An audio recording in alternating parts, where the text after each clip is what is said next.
Introduction. The following short book discusses the importance of studying and researching relevant worldly and religious knowledge. This discussion is based on Chapter 2 Al-Baqarah, verse 108 of the Holy Quran. Or do you intend to ask your messenger, as Moses was asked before? And whoever exchanges faith for disbelief has certainly strayed from the soundness of the way. Implementing the lessons discussed will aid a Muslim to adopt positive characteristics. Adopting positive characteristics leads to peace of mind and body. Relevant knowledge. Chapter 2 Al-Baqarah, verse 108. Or do you intend to ask your messenger, as Moses was asked before? And whoever exchanges faith for disbelief has certainly strayed from the soundness of the way. Allah the Exalted warns Muslims not to persist in asking irrelevant questions, thereby troubling the Holy Prophet Muhammad, peace and blessings be upon him, just like the Holy Prophet Musa, peace be upon him, was troubled by his nation, the children of Israel. Chapter 2 Al-Baqarah, verses 67 to 71.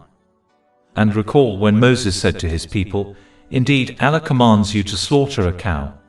They said, "Do you take us in ridicule?" He said, "I seek refuge in Allah from being among the ignorant." They said, "Call upon your Lord to make clear to us what it is."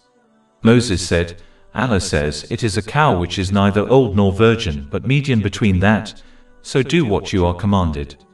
They said, "Call upon your Lord to show us what is her color." He says, "It is a yellow cow, bright in color, pleasing to the observers." They said, "Call upon your Lord to make clear to us what it is. Indeed, all cows look alike to us. And indeed, we, if Allah wills, will be guided."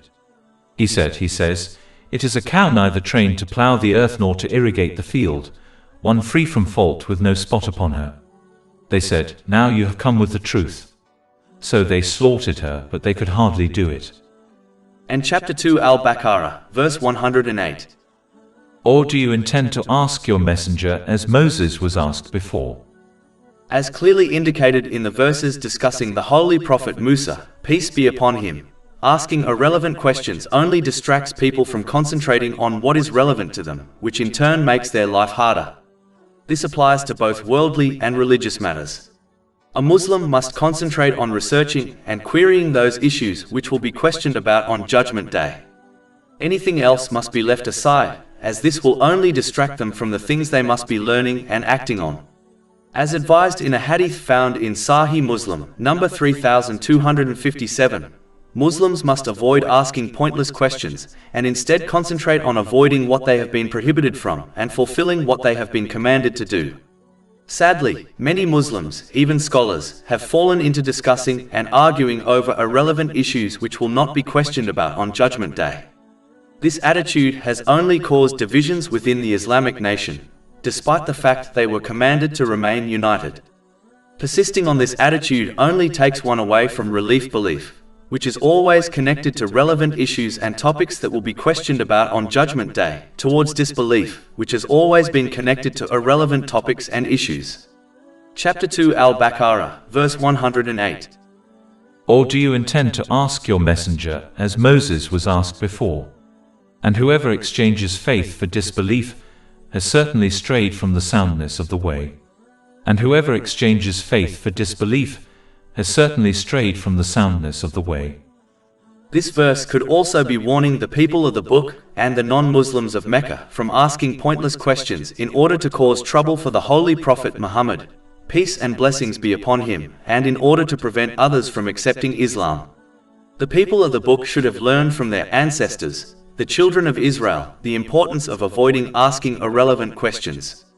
As their scholars possessed the divine scriptures which discuss the Holy Quran and the traditions of the Holy Prophet Muhammad, peace and blessings be upon him, there was no need for them to behave in this manner, as the truth of Islam was very clear to them. Chapter 6 Al-An'am, verse 20. Those to whom we have given the scripture recognize it, the Holy Quran, as they recognize their own sons. And Chapter 2 Al-Baqarah, verse 146. Those to whom we gave the scripture know him, Prophet Muhammad, peace be upon him, as they know their own sons.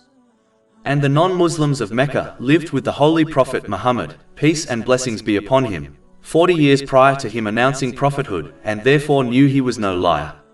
Chapter 10 Yunus, verse 16. For I had remained among you a lifetime before it. Then will you not reason? And as they were masters of the Arabic language, they knew the Holy Quran were not the words of a created being, otherwise they would have easily matched it in its ability to guide people irrespective of the level of their knowledge, their social status, the time they live in, and its ability to solve every social, personal, financial and political issue a person or nation could ever face. Chapter 2 Al-Baqarah, verse 23. And if you are in doubt about what we have sent down, i.e. the Quran, upon our servant, then produce a surah the like thereof and call upon your witnesses, i.e. supporters, other than Allah, if you should be truthful. Those who pursued pointless issues in order to misguide others from Islam, from the people of the book, and the non-Muslims of Mecca, only exchanged the belief they were offered for disbelief. Chapter 2 Al-Baqarah, verse 108. And whoever exchanges faith for disbelief has certainly strayed from the soundness of the way. The one who strays from the right path will face nothing but difficulties in this world, and their path will not end in paradise in the next world, as they have forgotten the sincere obedience of Allah, the Exalted, which involves using the blessings one has been granted in ways pleasing to Him, as outlined in the Holy Quran and the traditions of the Holy Prophet Muhammad, peace and blessings be upon him. Chapter 20 Taha, verses 124 to 126. And whoever turns away from my remembrance, indeed he will have a depressed, i.e. difficult life, and we will gather, i.e. raise him on the day of resurrection blind. He will say, My Lord, why have you raised me blind while I was once seeing? Allah will say, Thus did our signs come to you and you forgot, i.e. disregarded them, and thus will you this day be forgotten. Over 400 free ebooks, audiobooks, infographics, podcasts and blogs available on our website, www.shaykhpod.com.